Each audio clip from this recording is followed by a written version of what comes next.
Welcome back to the Us vs. Them YouTube channel. I'm your host Vince, and today we're going to be looking at the last three fights for the UFC Fight Night this weekend. Whittaker versus de Ridder. Those three fights are Sharaputdin Magomedov versus Marc-André Barriault, Petr Yan versus McGhee, and obviously we got Robert Whittaker versus Reinier de Ridder. Stay tuned for tomorrow's video. I'll give you our two official parlays for the weekend, and I'll also give you some safe bets that you can run yourself if you want to deviate a little bit from the parlay. Let's get into it. The first fight we're going to be looking at is Sharaputdin versus Marc-André Barriault.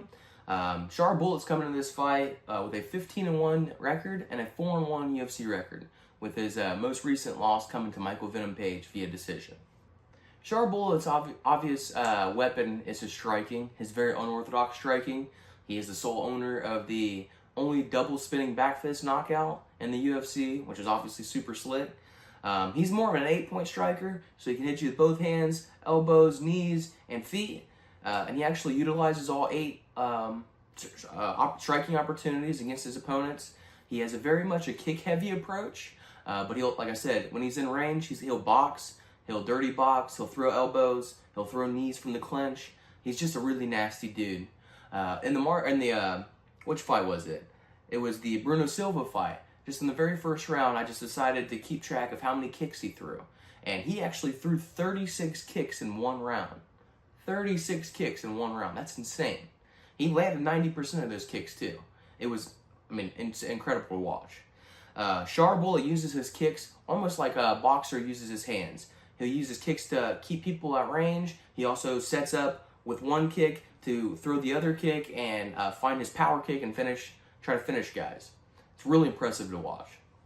Sharaputdin likes to mix in some brawling when he's in close range, and we've seen that in some of his past fights. When he gets in close range, he throws a lot of straight and hard punches, and he seems to win those exchanges a lot too, because those punches are coming. He's a really fast dude, and those punches are coming so much straighter and so much cleaner, and he's able to land cleanly on guys. The path to victory against Sharaputdin is definitely in his grappling. We saw that against the Bruno Silva fight. Where we saw him get taken down. When we saw him get taken down, we also saw him get controlled.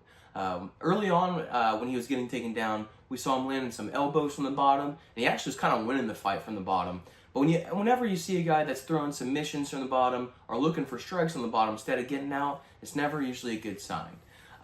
Bruno Silva had almost 7 minutes of control time in that fight, which is insane because Bruno Silva is not like super high level grappling. He's the type of guy that if he takes you down, if you have aspirations to be high level, if Bruno Silva takes you down, you have to be able to work against the cage and work back to your feet. An X factor in this fight that might not be that much of an X factor is the judging. We have to acknowledge that sometimes this fight obviously this weekend is in Abu Dhabi. Sometimes when we go to those Middle Eastern countries and it's somebody from that region, they typically get the nod. And we saw that with Sharaputdin against Bruno Silva. The fight was super close, but Sharaputdin definitely won the first round. You can make a case for either fighter winning the second, and round 3 definitely goes to Bruno in my eyes. And if you go back and watch that, you can see that's a pretty clear assessment. But the judges had that 30-27 all the way across, and I just did not see that. There's also a term out there in the MMA world, in the UFC world, about somebody being an industry plant. And when you look at a guy like Sharaputdin, sometimes you can kind of get that vibe from him too.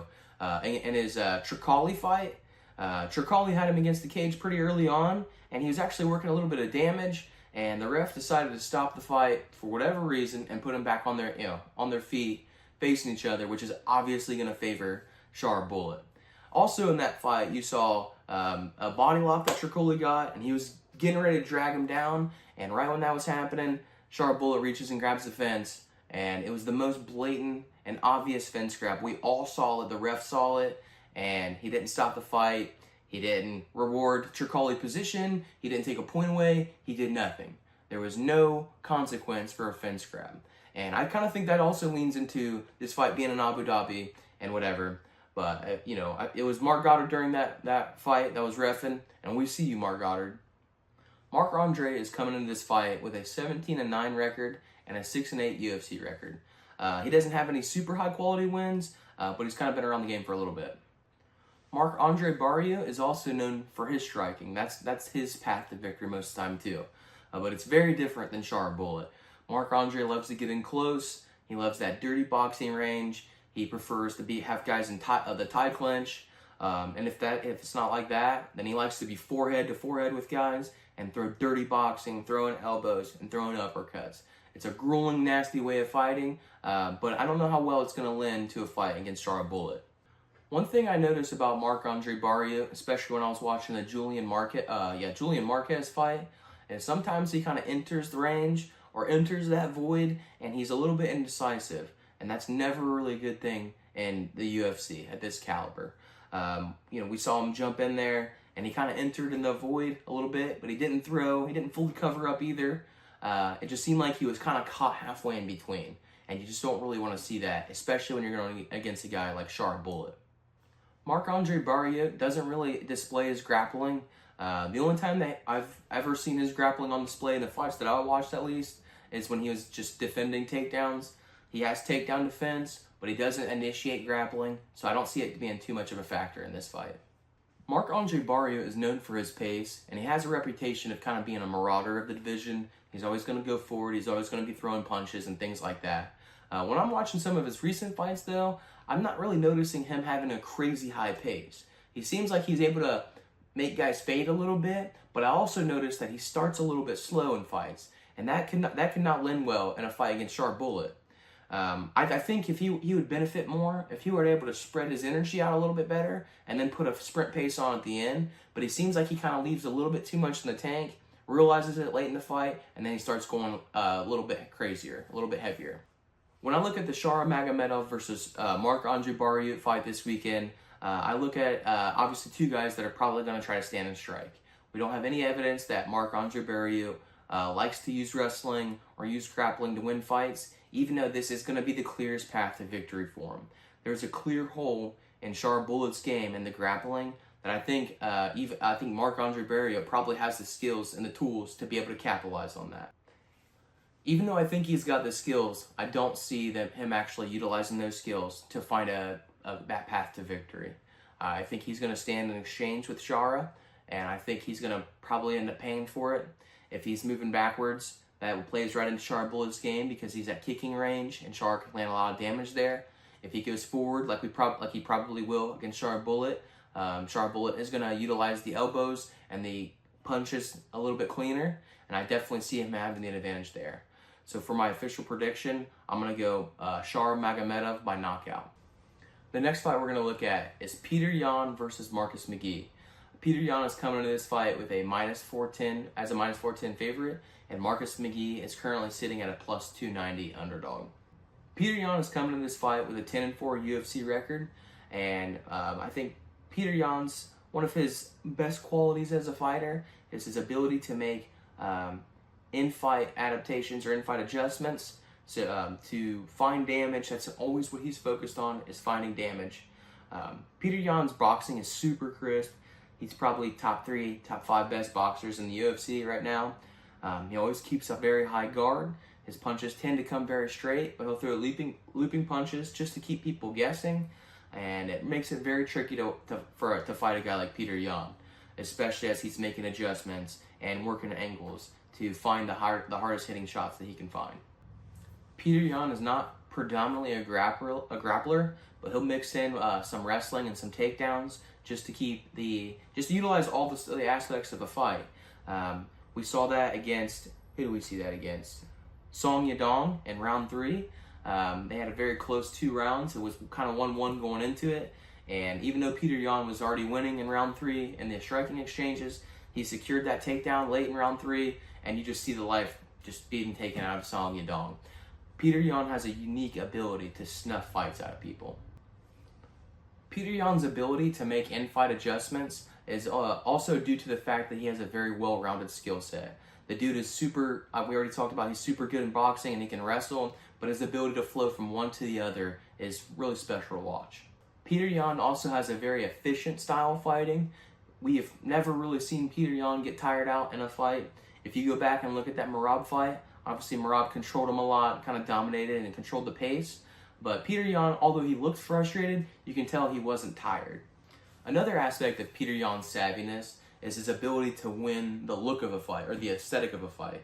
And when you're watching past fights with him, if a guy is able to land a nice clean combo or something like that, Petr Yan knows how to force the action while keeping himself safe and turn a positive for the other guy into a positive for him, which sometimes, especially when a fight goes to a decision, you want to win the aesthetic of a fight, and Petr Yan really does that.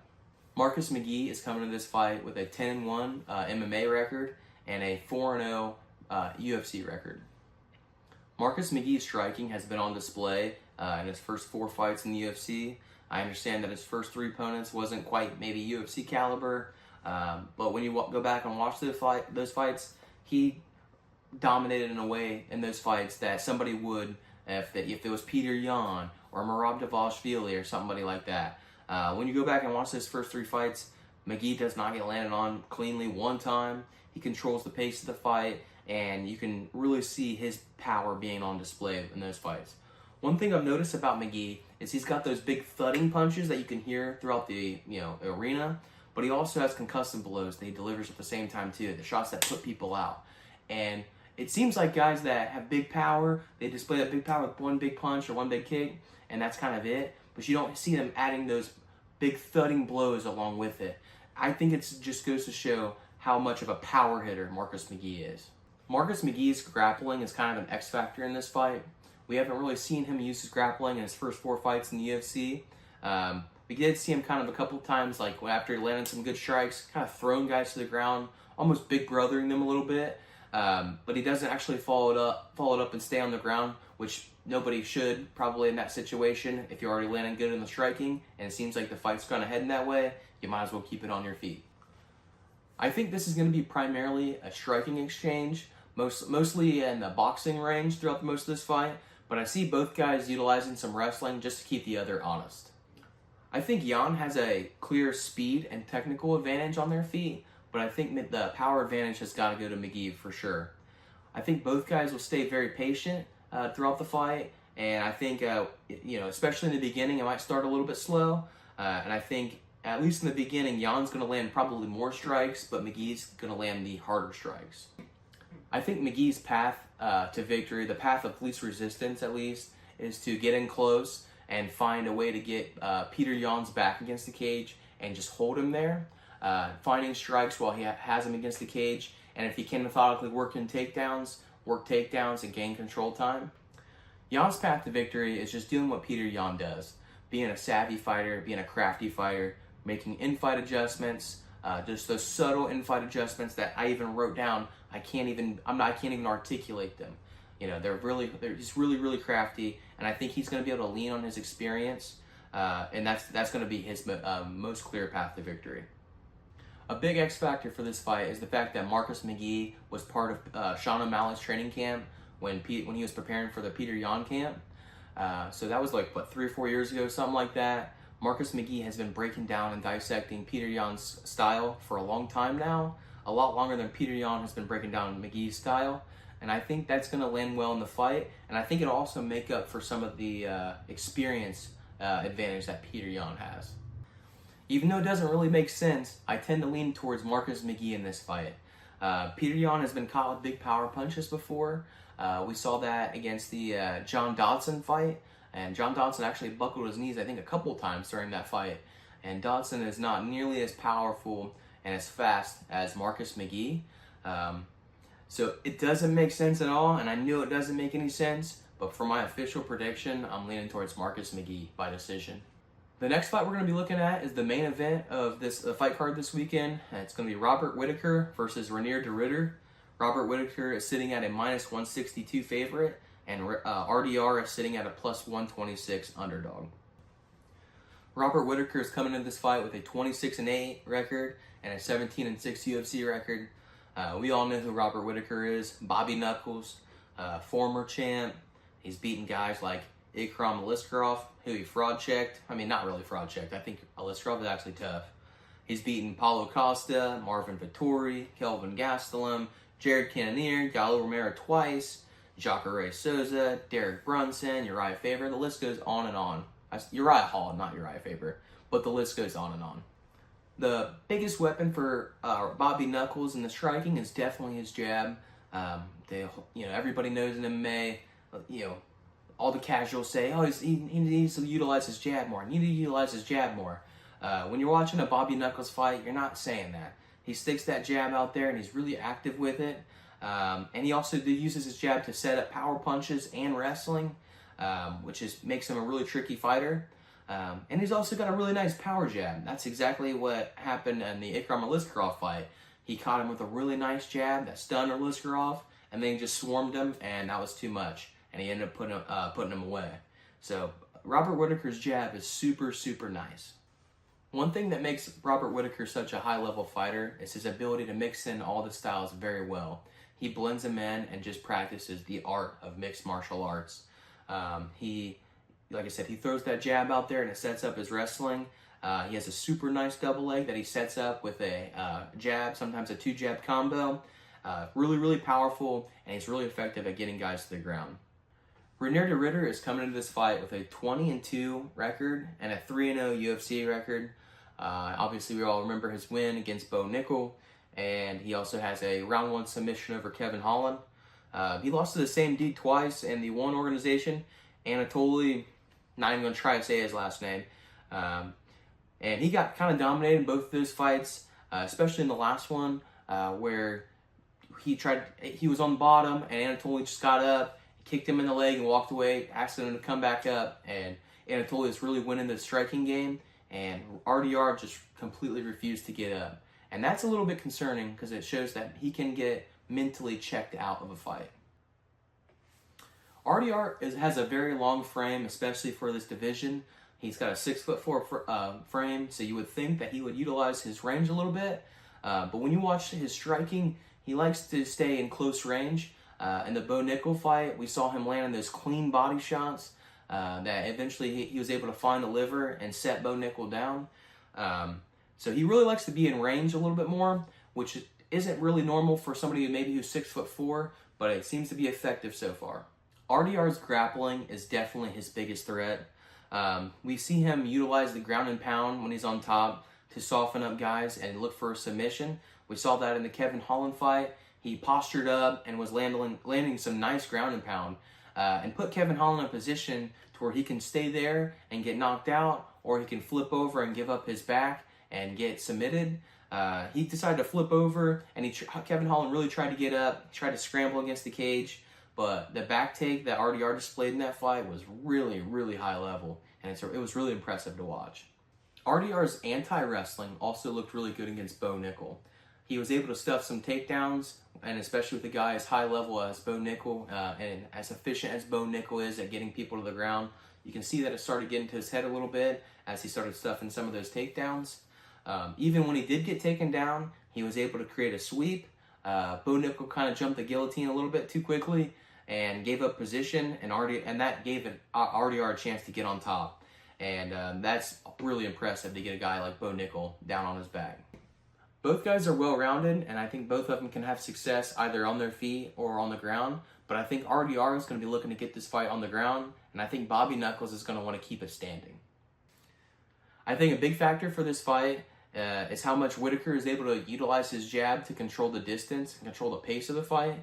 I don't see Whittaker mixing in a whole lot of takedowns, except for maybe late in the rounds to win the aesthetic of a fight. But I don't think Bobby Knuckles really wants to be on the ground too much with him. We saw that RDR can implement some sweeps. He's able to get off his back if he is on his back, and he's always able to find the top position. I think a crafty vet like Robert Whittaker is going to know that, and he's going to mainly want to keep the fight on his feet. The big question for RDR is whether he's going to be able to get in his range when they're on their feet and land those big elbows and those big knees that we all know that he has. And another big question for him is he going to be able to get the fight to the ground where he really wants it? When it comes to my prediction, I see Reinier de Ridder getting his hand raised at the end of this fight. It's kind of hard to choose a path to victory for him because he can obviously knock guys out and he can obviously submit guys too. That's what he's most known for. I do see Reinier de Ridder at one point being on top of Bobby Knuckles and landing some nice ground and pound. And I think he'll put Bobby Knuckles in a position to where he can either stay laying there and keep getting punched and elbowed, or he can just roll over and give up his back. And I know that Bobby Knuckles is tough as nails, and it's not a criticism at all. I think Bobby Knuckles will just make a business decision at one point and just decide to roll over. And I see Reinier de Ridder getting this one done by rear naked choke. I know that's very specific, so I'm just going to go with my official prediction, RDR by submission. That's it for today's video. We've already broken down all the fights. So tomorrow what we're going to do is I'm going to give you some good betting lines that I like to see, that I see some really good value in. And then I'm going to release my 2 official parlays for the week. And I hope to see you guys tail that, and I hope to see you guys make some money. I'm out. This video sucked to make.